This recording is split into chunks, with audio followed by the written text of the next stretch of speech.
ডিম আর পাউরুটি মজাদার নাস্তা। আজকে 2 রকমের নাস্তা বানিয়ে দেখাবো পাউরুটি দিয়ে। তো যারা সকালে পাউরুটির নাস্তা খান এইভাবে আমার মতো এইভাবে আপনারা খেয়ে দেখবেন, অনেক ভালো লাগবে।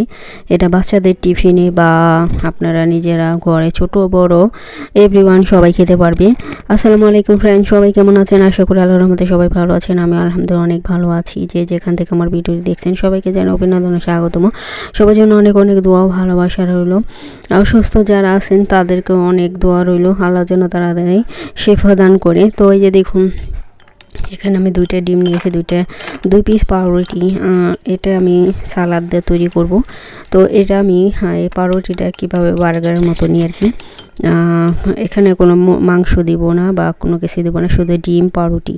তো এই যে দেখুন, এখানে জায়তুন তেলটা দিয়ে, তো এই তেল দিয়ে আমরা ডিম ভাজি খাই আর সালাদ খাই। এই তেলটা খাওয়া অনেক ভালো, সুন্নতি তেল। এটা মনে করেন এই জায়তুন তেলটা আমাদের প্রিয় নবী সাল্লাল্লাহু আলাইহি ওয়াসাল্লাম সবসময় সকালবেলা খাইতো সব কিছু দিয়েই। তো আগে নবী রাসূলের যুগে বেশিরভাগ জয়তুনের তেল খাইতো, শরীরের গায়ে মাখতো। তো এই যে দেখুন, আমি এখন ডিমটা ভেজে নিলাম। আগে ডিমটা ভেজে তারপরে পাউরুটিটা দিয়ে দিলাম। পাউরুটিটাও গরম হয়ে যাবে সাথে সাথে ডিমের সাথে সাথে। তো 2 পিস পাউরুটি দিয়ে দিলাম, এটা একজনের জন্য যথেষ্ট।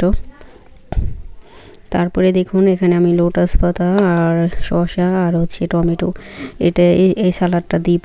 তো এখানে আমি কোনো সস দিব না, আমি সস খাই বেশি, আমার পছন্দ না। টমেটো সস আছে কিন্তু আমি অতটা আমার বেশি পছন্দ। তো এই যে দেখুন, এখন সালাদ দিয়ে দিলাম। আর এখন আমি রুটিটা গরম করে নিব। ডিমটা তো ভেজেই নিয়েছি।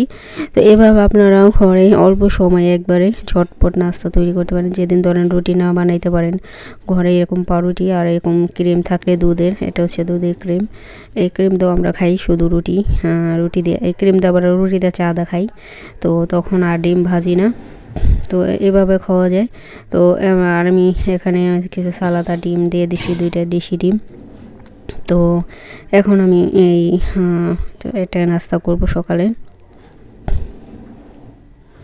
তো এই যে দেখুন কত সুন্দর হয়েছে, অনেক মজা, একেবারে বার্গারের মতন লাগে খেতে। তো এখানে যদি আমি একটা মুরগি বা খাসির বা গরুর কাবাব দিতাম, পুরো এই বার্গার হয়ে যেত। তো এই যে দেখুন, আরেকভাবে আমি তৈরি করব। এখানে আমি 3টা ডিম নিলাম, দেশি ডিম। তো এই ডিমটা ভালো করে ধুয়ে পরিষ্কার করে নেব। ডিমের ভিতরে ময়লা থাকে, যখন এটা ভাঙতে চাই তখন দেখবেন ডিমে ময়লাটা পড়তে পারে, সেই জন্য আপনারা ধুয়ে নেবেন। তো প্রথমেই ধুয়ে নিলাম দেখুন, তারপরে এখন ডিমটা ভেঙে নেব। এটা আরেকটা ভাবে, মানে 2 ভাবে দেখালাম আপনাদের নাস্তা। এভাবেও খেতে পারেন, এটাও ভালো খেতে। তো এটার ভিতরে সালাদ দিব না, এটা অন্যরকমভাবে তৈরি করব। সবাই পুরো ভিডিওটা দেখবেন, একটা ছোট ভিডিও 5-6 মিনিটের ভিডিও, টেনে দেখবেন না, সবার কাছে মনে থাকবে। আমি কিন্তু সবার ভিডিও ফুল দেখে দিই, 10 মিনিটের ভিডিও ফুল দেখে দিই সবার। তো দয়া করে কেউ স্কিপ করবেন না, সব পুরো ভিডিওটা দেখার চেষ্টা করবেন। দেখুন, ডিমটা ভেঙে নিলাম, একটা কুসুমি ভেঙে গেছে, জোরে ফালাইছি এটা। তো এই যে দেখুন, এই ডিমটাও নিয়ে, এটা ভাঙে নাই, কুসুমটা দেখতে খুব ভালো লাগে। আর 3টা ডিম নিয়েছিলাম, একটা নষ্ট ভাইরাস, ওটা ফেলে দিছি। তো এই যে দেখুন, আমি এই 2টা ডিম দিয়ে এখন তৈরি করব। তো 2টা একজনের জন্য 2টাই যথেষ্ট, 2টা ডিম। তো এই যে দেখুন, তো এটা আমি কি দিব, খালি পেঁয়াজ দিব আর কি দিয়ে দেখতে থাকুন। এটা অন্যরকমভাবে এই নাস্তাটা তৈরি করব। তো এইভাবে আপনারা তৈরি করতে পারেন। তো 2 ভাবে দেখালাম, যেভাবে ইচ্ছে আপনারা সেভাবে বাচ্চাদের বা নিজেরা খেতে পারেন। টিফিনও দিতে পারেন বাচ্চাদের টিফিনে, বা আপনি কোথাও ঘুরতে গেলেন বিকেল টাইম বা একটু আসতে দেরি হবে, তখন এটা আপনি ঘরে বানিয়ে টিফিন বক্সে ব্যাগে করে রাখতে পারেন। অফিস আদালতে বা যেখানে থাকেন বা কাজকর্ম করেন, তো আপনারা এইভাবে ঘরে সাথে রাখবেন। যখনই খিদে পায়, বাইরে থেকে কিনে না খেয়ে, কারণ বাইরে তো হোটেল স্বাস্থ্যসম্মত না, ঠিকমতো হয় কি না তাও জানি না, মানে কি। তো হোটেলে কিন্তু অনেক রকমের মশলা দেয়, সেটার মানে গন্ধ বা এর জন্য হোটেলে জিনিস সবাই খেতে পছন্দ করে, কিন্তু ওগুলো তো স্বাস্থ্যের জন্য খারাপ, খুবই খারাপ।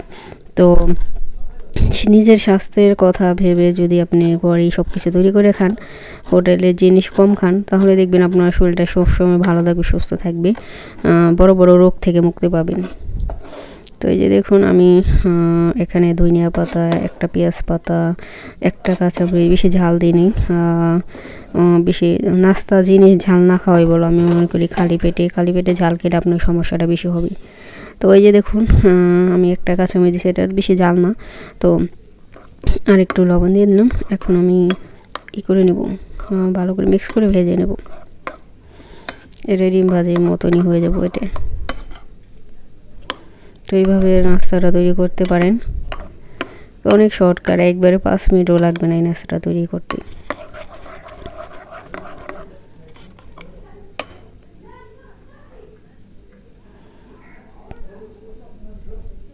তো এই যে দেখুন 2 পিস পাউরুটি নিয়েছি।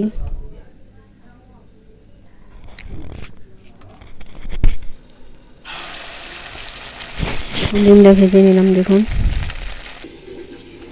তারপর আমি এখানে পাউরুটিটা দিয়ে দিলাম উপরে। এক পিঠ ভাজা হয়ে গেছে, উপর পিঠ উল্টিয়ে তারপর পাউরুটিটা উল্টিয়ে দিব। উল্টে দিয়ে পাউরুটিটাও ভাজা হয়ে যাবে। আর বেশি তেল লাগে না, অল্প তেলে আপনি এতে ভাজতে পারবেন। বেশি তেল খাওয়া ভালো না, স্বাস্থ্যের জন্য খুবই খারাপ।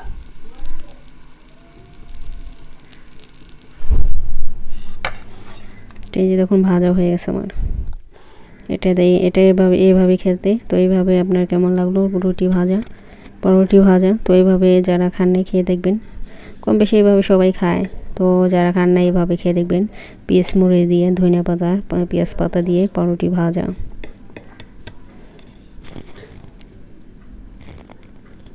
এই যে দেখুন কত মজা হয়েছে, পিৎজার মতন হয়ে গেছে এটা একবারে। তো এটা খেতে খুবই ভালো। সবাই ভালো থাকবেন, সুস্থ থাকবেন। আজকের মতো এখানেই। তো আল্লাহ হাফেজ।